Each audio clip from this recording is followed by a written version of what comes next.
کیمیائے سعادت پارٹ 98۔ تیسرا ادب یہ ہے کہ آراستہ اور پاکیزہ اور اچھی حیت بنا کر مسجد میں آئے، اور پاکیزگی کے یہ معنی ہے کہ بال منڈوائے، ناخن کٹوائے، مونچھوں کے بال کتروائے۔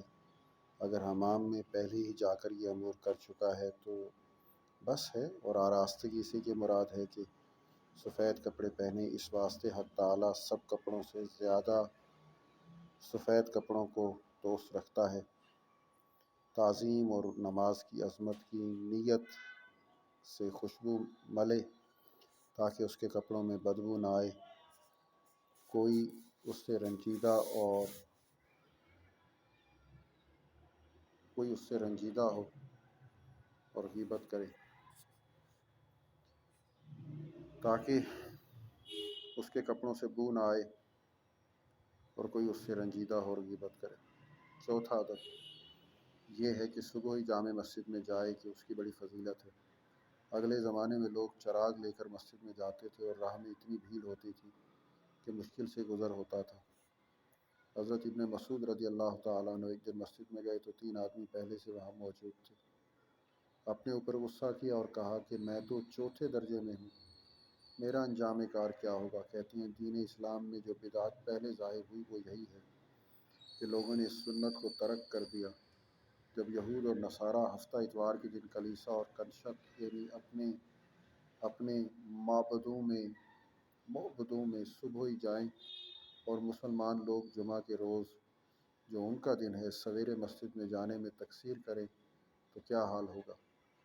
رسول مقبول صلی اللہ علیہ وآلہ وسلم نے فرمایا، جو شخص جمعہ کی پہلی ساعت میں مسجد کو جائے گا اس نے گویا ایک اونٹ قربان کیا، دوسری ساعت میں جائے گا اس نے گویا ایک گائے قربان کی، جو تیسری ساعت میں جائے گا گویا اس نے ایک بکری قربان کی، اور جو چوتھی ساعت میں جائے گا اس نے گویا ایک مرغی قربان کی، اور جو پانچویں ساعت میں جائے گا اس نے گویا ایک انڈا خیرات کیا۔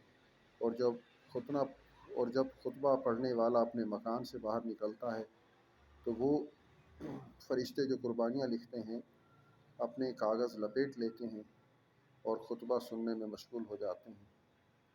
جو اس کے بعد آتا ہے نماز کی فضیلت کے سوا اور کچھ نہیں پاتا۔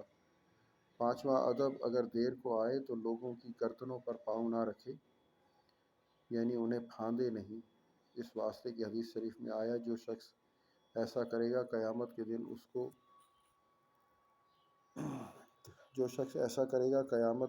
اس کو پل بنائیں گے کہ لوگ اس پر سے گزریں۔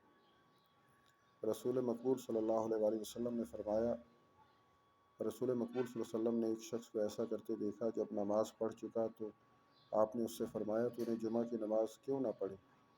اس نے عرض کی، یا رسول اللہ صلی اللہ علیہ وآلہ وسلم، میں تو نماز میں آپ کے ساتھ تھا۔ آپ نے فرمایا، میں نے تجھے دیکھا کہ تو نے لوگوں کی گردنوں پر پاؤں رکھا، یعنی جو شخص ایسا کرتا ہے وہ ایسا ہے گویا اس نے نماز ہی نہیں پڑھی۔ لیکن اگر پہلی صف خالی ہے تو پہلی صف میں جانے کا قصد کرنا درست ہے، اس واسطے کہ یہ لوگوں کا قصور ہے کہ پہلی صف کو خالی چھوڑ دیا۔ چھٹا ادب یہ ہے کہ جو کوئی نماز پڑھتا ہو اس کے سامنے سے نہ گزرے، کیونکہ جو شخص نماز پڑھتا ہے اس کے سامنے سے گزرنا ممنوع ہے، اور حدیث شریف میں آیا ہے کہ نماز کے سامنے سے گزرنے سے یہ امر بہتر ہے کہ آدمی خاک ہو کر برباد ہو جائے۔